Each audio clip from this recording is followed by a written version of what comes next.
World top rankings ఉన్న యూనివర్సిటీస్లో ఎలాంటి IELTS రాయకుండా ఫ్రీ ఎడ్యుకేషన్ అండ్ స్కాలర్షిప్ అందుకోవాలంటే కాంటాక్ట్ విదేశ్ కన్సల్ట్స్. నమస్కారం అమ్మా. నమస్తే అమ్మా. అమ్మా, ఇంట్లో ఎక్కువగా పప్పులు ఉప్పులు ఈ సరుకులు తెచ్చుకున్నప్పుడు అవి కొన్ని రోజులు కాగానే పురుగులు పడుతూ ఉంటాయమ్మా. అట్లా అవ్వకుండా ఉండాలంటే ఏమైనా చిట్కాలు ఉన్నాయమ్మా? అమ్మ ఒక్క మాటలో చెప్పాలంటే కొంచెం తెచ్చుకుందాం అమ్మా. ఎందుకంటే ఇది ఈ కాలంలో మనకి సౌకర్యం ఉంది గనక. పూర్వకాలం అయితే అది ఉండేది కాదమ్మా. ఏ ఋతువులో దొరికేవో ఆ ఋతువులో సేకరించుకుని సంవత్సరం అంతా నిల్వ చేసుకునేవారు. అట్లాంటి వాళ్ళు చాలా జాగ్రత్తలు పడేవారు. ఇప్పుడు మనం పడాల్సిన పని లేకుండా సూపర్ మార్కెట్ వాళ్ళే పడి మనకిస్తున్నారు. అంచేత ఇంటికి తెచ్చుకున్నాక ఎక్కువ పాడవు. కానీ అయినా అప్పుడప్పుడు చౌకగా ఉన్నాయిలే అని చెప్పి హోల్సేల్ మార్కెట్కి వెళ్ళి తెచ్చుకున్నటువంటి వాళ్ళే కొంచెం ఇబ్బంది పడతారు. పప్పులు లాంటివి రాగానే ముందు ఎండలో పోయండి. ఓకే. అవి గలగలగల శబ్దం వచ్చేదాకా ఎండబెట్టాక లోపలికి తెచ్చి చల్లారాక డబ్బాల్లో పోసి ఎయిర్ టైట్గా మూత పెట్టండి. ఓకే. వేడి మీద పెడితే మెత్తబడిపోతాయి. అందుకని మధ్యాహ్నం సాయంకాలం 5ంటికి ఎండడం అయిపోతుంది అనుకోండి, లోపలికి తీసుకొస్తే రాత్రి 7ంటికో 8ంటికో మెత్తబడతాయి. అప్పుడు ఆ వేడి తగ్గుతాయి. అప్పుడు లోపల పెట్టి గట్టిగా మూత పెట్టడం. ఇంకా ఏం చేయొచ్చు అంటే వేపాకు దొరుకుతుంది కదా, ఆ వేపాకు తెచ్చి దాన్ని కడిగేసి నీడను ఆరబెట్టి, ఆకుపచ్చ రంగు పోకూడదు, మరీ ఎండిపోకూడదు, అలాని తడి ఉండకూడదు. ఆ పాళంగా ఎండపెట్టిన తర్వాత ఆ డబ్బాలో పైన 1-2 వేప రెబ్బలు వేసినా కానీ ఎక్కువగా పురుగు పట్టదు. ఇది బియ్యానికి కూడా వాడే పని. ఓకే.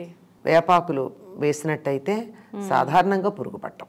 ఎక్కువగా బియ్యం పప్పునే కదమ్మా పట్టేది. తర్వాత రవ్వ ఒకటి, గోధుమ రవ్వ, బొంబాయి రవ్వ, సూజీ అంటారే, దానికి ఇలా తేంగానే అలా పురుగులు పడతాయి. అంటే అది మనం తినకూడదని సంకేతం చెప్తున్నాయి పురుగులు పట్టి, అయినా మనం బొంబాయి రవ్వే తింటాం. ఆరోగ్యానికి మంచిది కాదని కదా. కానీ అయినా వాడాలి అంటే తేంగానే దాన్ని ఒక్కసారి మూకుట్లో వేసి కొంచెం వెచ్చ చేసి, ఎర్రగా ఏం వేగక్కర్లా, ఒక్కసారి వేడి చేసేసి చల్లార్చి డబ్బాల్లో పెట్టుకుంటే పురుగు పట్టదు. ఎప్పటి వరకు ఉంచొచ్చమ్మా అట్లా? అది స్టోర్ ఎప్పటి వరకు చేసుకోవచ్చు? చాలా కాలమే ఉంటుంది. ఎన్నాళ్ళు మామూలుది ఉంటుందో అంతకాలం ఉంటుంది. వెచ్చ చేసిన తర్వాత పురుగు పట్టదు. ఇది సాధారణంగా వాడి పప్పులకి, ఈ పిండికి, అలాగే ఈ మైదా పిండి బియ్య పిండి ఉంటాయి కదా, వాటిల్లో కూడా ఈ ఆకులు చాలమ్మా. వేపాకులు వేస్తే సాధారణంగా పురుగులు పట్టవు అని చెప్పి సాధారణంగానే. అప్పుడప్పుడు ఎక్స్ట్రాడినరీవి కొన్ని ఉంటాయి, కొన్ని రకాలు ఉంటాయి, ఆకుల్లోంచే వచ్చి చేరే ఉంటాయి. అటువంటి వాటి కొంచెం జాగ్రత్త పడితే చాలు, ఇవి సరిపోతాయి. పూర్వకాలం ఏం చేసేవాళ్ళు అంటే మంచి ఆవు పాడి ఉండేది కదా, ఆవు పేడ పిడకలు పాలదాల్లో వేసి కాచినప్పుడు ఆ పిడకలు కాగిపోయి మంచి కచ్చికలు వస్తాయి. ఆ కచ్చికలను చక్కగా బూడిచ్చేసి ఆ బూడిద కలిపి పెట్టేసేసేవాళ్ళు. కందులు, పెసలు, మినుగులు అట్లాంటివన్నీ. చెరిగితే పోతుంది. చేత్తో గట్టిగా ఇట్లా అంటే పైన ఉన్నటువంటి బూడిద కూడా పోతుంది. దాంట్లో పురుగు పట్టదు. అది బియ్యంలో పని చేయలేం.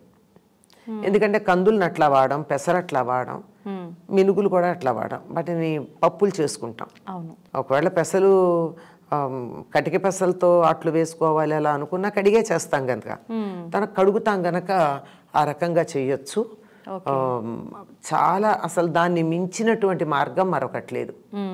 ఆవు పిడక తీసుకొచ్చి దాన్ని కలిపి గనక నిల్వ ఉంచుకున్నట్టయితే పాడవు. అదే చింతపండు మొదలైనటువంటివి గనక అయినట్టయితే తప్పనిసరిగా విడదీసి లోపల ఒక్క చింత గింజ కానీ ఉట్టి కానీ లేకుండా క్లీన్ చేసి ఎండబెట్టి ఇలా వేసి కొడితే ఠంగ్ ఠంగ్ శబ్దం వచ్చేటట్టుగా ఎండబెట్టి దాన్ని చల్లారాక తీసి, వేడిగా కాదు, డబ్బాలో గట్టిగా అణిచిపెట్టినట్టయితే, ఆ అణిచిపెట్టి పైన గట్టి మూత పెట్టినట్టయితే పురుగులు పట్టం. ఒక్క చింత గింజ ఉన్న, ఒక ఉట్టి ఉన్న పురుగులు పడతాయి. ఏ డబ్బాల్లో స్టోర్ చేసుకుంటే బాగుంటుందమ్మా? అంటే స్టీలు, ప్లాస్టిక్ ఇప్పుడు రకరకాలే వాడుతున్నారు కదా, అసలు ఏ డబ్బాలో స్టోర్ చేసుకుంటే? దేన్ని? ఏదైనా, చింతపండు అయినా, ఉప్పులు. చింతపండు ఇనప డబ్బాలు, స్టీల్ డబ్బాల్లో వెయ్యం. పూర్వకాలం చింతపండు జాడీల్లో పెట్టుకునేవారు. ఓకే. ఎందుకంటే స్టెయిన్లెస్ స్టీల్ ఉండేది కాదు ఒకటి. ఇప్పట్లాగా గాజు సీసాలు దొరికేవి కాదు. ఈ గాజు సీసాలకు కూడా మూతలు ఏముంటాయమ్మా? ప్లాస్టిక్ మూతలు ఉంటాయి, లేకపోతే స్టీల్ మూతలు ఉంటాయి. ఉంటాయి. అది కూడా మెటలు స్టీలే కదా. ఒక జాడీ అయితే దాని మీద మూత మామూలు మూతే ఉంటుంది, కొంచెం గాలి వెళ్ళేట్టు కూడా ఉంటుంది. గాలి వెళ్లకుండా ఉండాలి, లోపలికి పురుగులు చేరకుండా ఉండాలి అంటే దాని మీద వాసన కట్టేవారు. ఓ శుభ్రమైన వస్త్రం, పాత వస్త్రం తీసి దాన్ని మూట కట్టేవారు. మాకు కూడా మా చిన్నతనంలో చింతపండు జాడీల్లో ఉండడమే మాకు తెలుసు. ఉప్పు కూడా జాడీల్లోనూ తొట్టెల్లోనూ పెట్టేవారు. ఉప్పుని మరి పెట్టకూడదు. ఇప్పుడు ఉప్పు పెట్టి చూడండి, ప్లాస్టిక్ డబ్బాలు ఏమవుతాయో. వాటర్ కూడా అయిపోతాయి. వాటర్ అవడం మాట డబ్బా పాడవదు.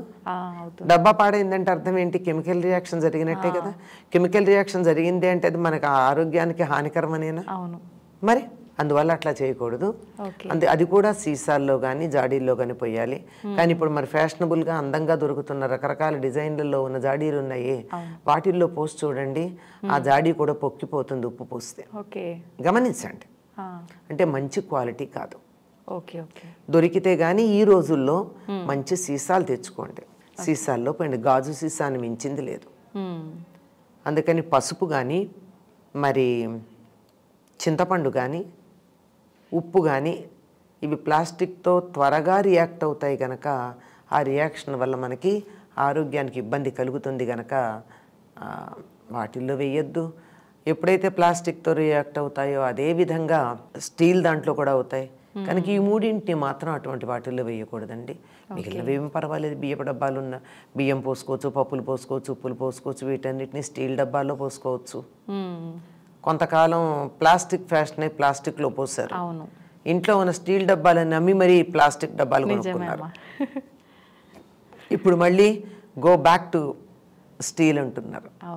ప్లాస్టిక్ రియాక్షన్స్ తొందరగా పరిసరాలతోనూ వస్తువుతోనూ రియాక్ట్ అయ్యి టాక్సిన్స్ వస్తాయి. నిజంగా ఇవన్నీ తెలియక కొంతమంది, తెలిసినా చేసుకోవడానికి ఓపిక లేక అన్ని ఫ్రిడ్జ్లో స్టోర్ చేయడం ఒకటి అలవాటు అయిపోయిందమ్మా ఈ మధ్య. ఫ్రిడ్జ్ చాలద్దమ్మా, చాలట్లేదు కదా ఫ్రిడ్జ్. నిజంగా చాలా మంచి రెమెడీస్ తెలియజేశారమ్మా. Thank you very much.